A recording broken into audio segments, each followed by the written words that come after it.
3, 2, 1.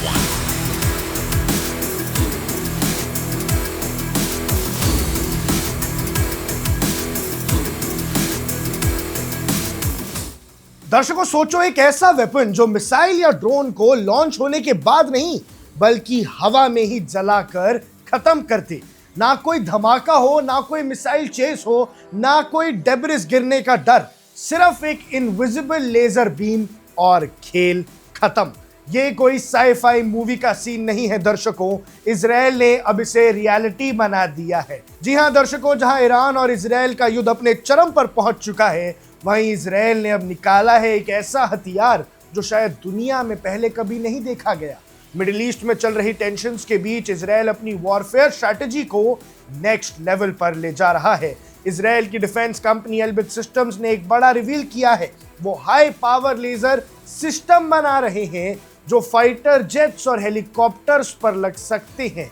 यानी अब वॉर सिर्फ मिसाइल से नहीं, लेजर से भी लड़ी जाएगी और शायद ईरान का इसके पास जवाब ना हो।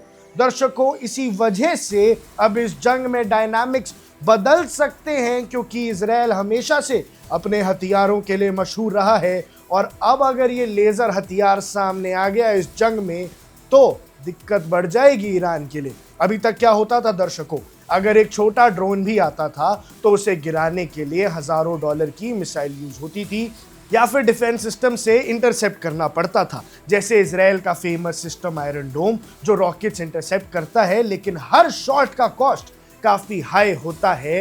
हर एक मिसाइल को रोकने के अच्छे खासे पैसे लगते हैं, लेकिन अब लेजर सिस्टम के साथ कॉस्ट ऑलमोस्ट निग्लेजिबल हो सकता है, यानी बिल्कुल सस्ता और फास्ट और साथ साथ कंटिन्यूअस फायरिंग भी पॉसिबल है।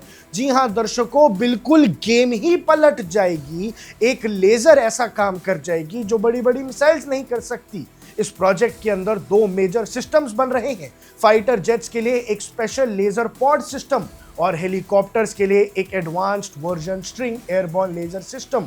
ये सिस्टम क्या करेगा? ये हाई ऑल्टीट्यूड पर ऑपरेट करेगा, ऊपर से ही एनिमी ड्रोन्स और मिसाइल्स डिटेक्ट करेगा और टारगेट को मिड एयर में ही डिस्ट्रॉय कर देगा। यानी हवा में बस जाएगा, नीचे देखेगा यहाँ ये मिसाइल्स हैं, यहाँ ये ड्रोन्स हैं और उसे खत्म कर देगा, तबाह कर देगा लेजर के जरिए। और सबसे बड़ा एडवांटेज है रेन, डस्ट, ह्यूमिडिटी, इन सब के इफेक्ट्स कम हो जाएंगे क्योंकि सिस्टम काम करेगा ऊपर आसमान में, तो कोई और प्रॉब्लम नहीं आएगी। लेकिन दर्शकों, चाहे ये हथियार कितना ही कमाल का हो, पिक्चर इतनी सिंपल नहीं है। लेजर वेपन बनाना एक बात है और उसे एयरक्राफ्ट पर फिट करना कंप्लीटली डिफरेंट चैलेंज है।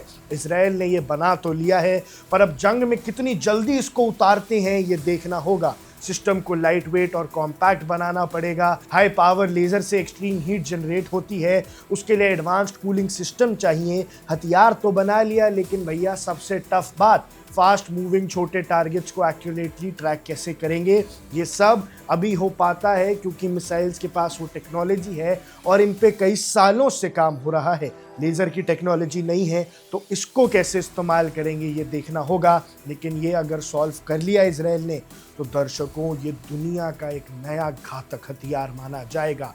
लेकिन अगर ये टेक्नोलॉजी सक्सेसफुल होती है तो ये वॉरफेयर कंप्लीटली चेंज हो सकती है। मिसाइल्स की जगह लेजर्स, हाई कॉस्ट की जगह लो कॉस्ट डिफेंस और फास्टर रिस्पॉन्स टाइम। सिर्फ इजराइल ही नहीं, पूरी दुनिया इस टेक्नोलॉजी में इंटरेस्ट ले रही है। सबकी नज़र है कि भैया ये नया लेज़र वाला हथियार आखिर है क्या। सवाल ये है, क्या फ्यूचर वॉर्स मिसाइल से नहीं लेज़र बीम से लड़ी जाएंगी? और अगर ऐसा हुआ तो बैटलफील्ड का पूरा गेम एक बार फिर से बदल जाएगा। जो भी आपकी राय है कमेंट सेक्शन में ज़रूर बताइएगा। अब देख रहे हैं वन इंडिया, मैं हूं आकर्ष Kaushik.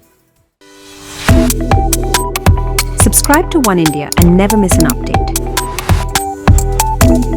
Download the One India app now.